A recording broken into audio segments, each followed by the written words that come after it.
Hello friends, welcome to the new episode of my channel. আমি অরিত্র। তো তুফানের একটা নতুন পোস্টার বেরিয়ে গেছে, সেটা নিয়ে মূলত এই ভিডিওর মধ্যে কথা বলবো।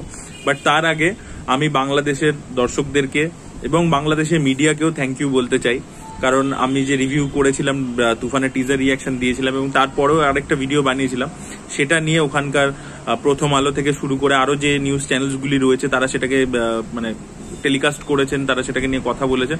এবং আমি তো ওখানকার চ্যানেলের সম্পর্কে অত রেগুলারলি ফলো করি না, আমি নামও জানতাম না। বাট অনেকে দর্শকরা আমাকে ফেসবুকে ট্যাগ করেছে, লিঙ্কস পাঠিয়েছে যে দাদা দেখো তো, আমাকে দেখানো হচ্ছে। তো thank you so much for that, and thank you so much for the love and respect. Thank you so much দর্শককেও এবং মিডিয়া চ্যানেলস যারা এটা কভার করেছেন, থ্যাংক ইউ সো মাচ।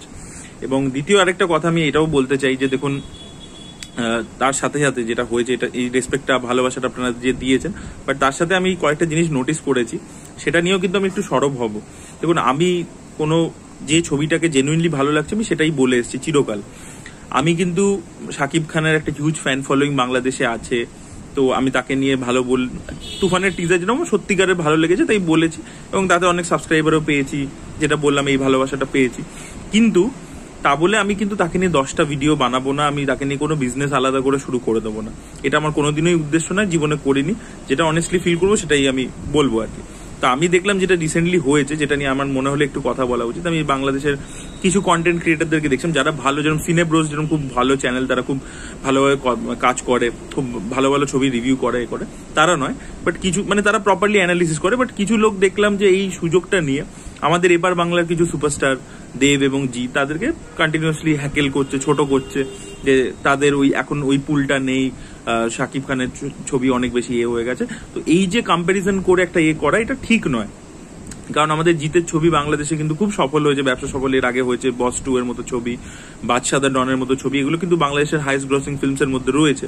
তো এইভাবে কখনোই প্রতিটা স্টারেরই একটা সময় থাকে, কখনো সেটা ভালো চলে, কখনো খারাপ চলে, এটা হতেই পারে। তো কাউকে একজনেরটা ভালো হচ্ছে তারটাকে ভালো বলার জন্য পরে পাশের জনকে ছোট করতে হবে, এটা কোনো মানে হয় না, এটাই আমি মনে করি। তাই জন্য আমি এটা নিয়ে বললাম। বাংলাদেশের কিছু কন্টেন্ট ক্রিয়েটারদেরকে দেখলাম এগুলো নিয়ে ভিডিও বানাচ্ছে, তো তাদেরকে বলবো যে ভাই এগুলো করবেন না। এবং দর্শকদেরকেও রিকোয়েস্ট করবো, আপনারা অনেকে জিদ্দাকে বাংলাদেশ থেকে প্রচুর লোকে ভালোবাসে, তো প্লিজ তারাও গিয়ে এগুলো বলুন যে যেন এই কম্প্যারিজনটা করা না হয়। এবং যদি লজিক্যাল কোনো অ্যানালিসিস হচ্ছে সেটা ঠিক আছে, জাস্ট ভুলভাল বলা, টার্গেট করা এটা উচিত না, সেটা করবেন না। যাই হোক, এবার আমরা চলে আসবো তুফানের পোস্টার নিয়ে। দেখুন, এই যে পোস্টারটা রিলিজ করা হয়েছে, এই পোস্টারটা আমায় কোনো আলাদা এক্সাইটমেন্ট দিতে পারেনি, ঠিক আছে? প্রথম যে পোস্টারটা যেটা ছিল বা টিজারটা যে লেভেলে হাইপ করেছে, সেইটা ডেফিনেটলি এই পোস্টারটা দিতে পারেনি। বাট এটার উদ্দেশ্য ছিল হচ্ছে যে মিমি চক্রবর্তীর ক্যারেক্টারটা, যেহেতু মিমি চক্রবর্তীর ছবি থাকতে চলেছে, সেটা আমরা জানতে পেরে গেছিলাম। বাট তার লুকটা কিরকম হবে, কি হবে, সেইগুলোকে করেছে। এবং মিমিকে আমরা বুঝতে পারছি যে একটা গ্ল্যাম কোশ্চেন হিসেবে আছে। এবার তার কি কোনো অ্যাকশন দৃশ্য থাকবে, তার কি কোনো ভায়োলেন্ট সিন থাকবে, সেটাই দেখার মতো বিষয় হবে।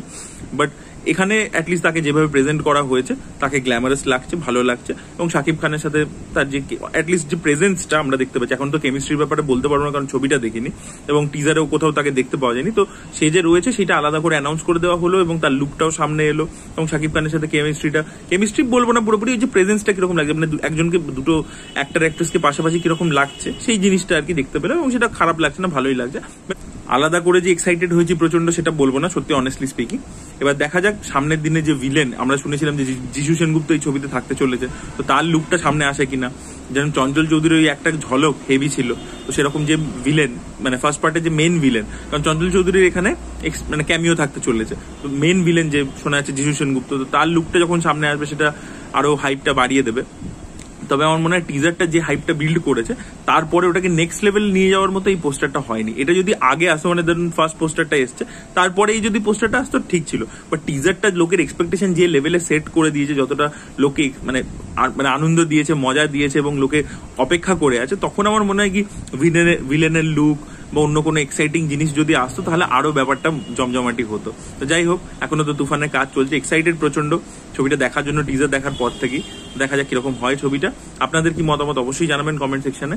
এবং যেটা আমি বললাম যে কম্প্যারিজন করবেন না, কাউকে ছোট করবেন না। প্রত্যেকেরই জিদ্দা খুবই বড় সুপারস্টার, তার ছবি প্রচুর চলেছে। দেবদা আমাদের এখানকার বড় সুপারস্টার, তাকেও বাংলাদেশে প্রচুর লোক ভালোবাসে। তো কম্প্যারিজন করে কাউকে ছোট করবেন না, এটাই রিকোয়েস্ট থাকলো। So that was it guys, thank you so much, bye by.